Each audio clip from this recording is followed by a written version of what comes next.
going, folks. Next time we come to the stage, please put your hands together for the very funny Diana the Vegans. Say hello to Diana!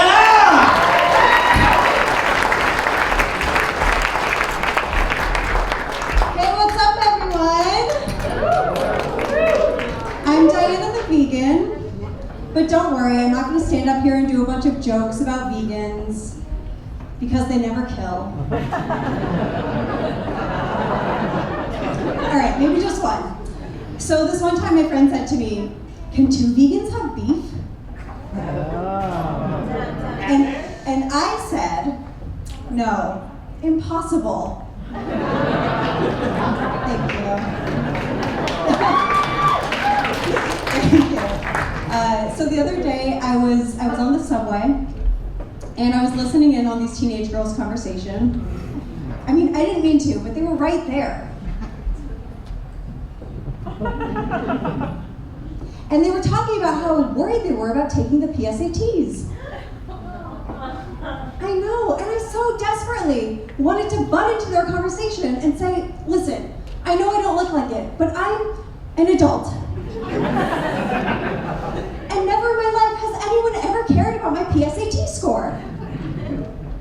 But just as I was about to interrupt their conversation, I realized something. These girls shouldn't care about my opinion on the PSATs. I'm a stand-up comedian. I made $30 last week. They shouldn't listen to my advice on anything. But then I had another realization.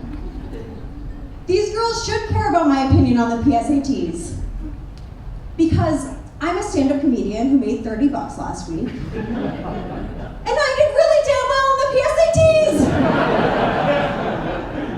So I'm standing there going back and forth, whether I should say something, I shouldn't say something.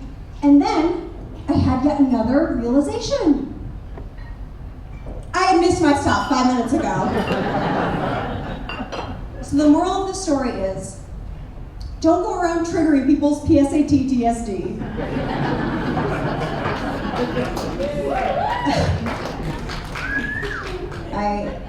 For the first time in my life, I have a girlfriend.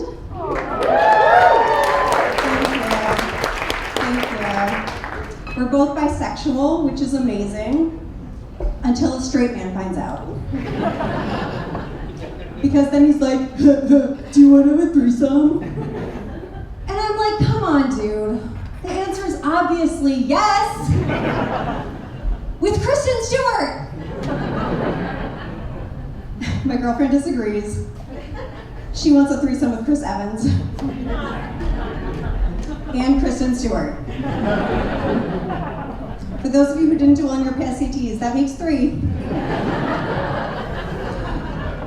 I said, "Babe, can I at least watch?" And she said, "Sorry, it's not up to me." I recently told my conservative dad I'm bisexual, and I was so excited to tell him because I had all these responses prepared for when he said something bigoted. Like if my dad had said, "You know, I don't believe in gay marriage," I would have said, "You don't believe in it? It's not the tooth fairy. It's 2 fairies getting married. They definitely exist." If he had said, "You know, I think being gay is a choice," I would have said, "You know what, Dad? I'm bisexual. So, I agree." And if my dad had said the words all bisexuals dread hearing, "You're just going through a phase," I would have said yes. And just like the Marvel Cinematic Universe, my phases are only gonna get weirder and gayer. But what my dad actually said, I could have never been prepared for in a million years. This motherfucker looked me dead in the eyes and he said, "Honey, I'll love you no matter what." Oh, yeah, what an asshole! I wanted to have my clapback moment. So naturally, I tried to debate with him about the Supreme Court and Ron DeSantis, and he just tap dances around it all. Which, in his defense, is kind of gay. I turned 30 this year. Oh, thank you. You know, being born wasn't my idea, but I will take credit for it. You know, I was 14 days late to my own birth. Even back then, I had poor time management and didn't want to be alive. My mom was in labor with me for 73 hours. Yeah, what can I say? I have a terrible sense of direction. Which is why now I go both ways. I was born just after the astrological cusp, so technically I'm a Leo, but my mom calls me a slow Cancer.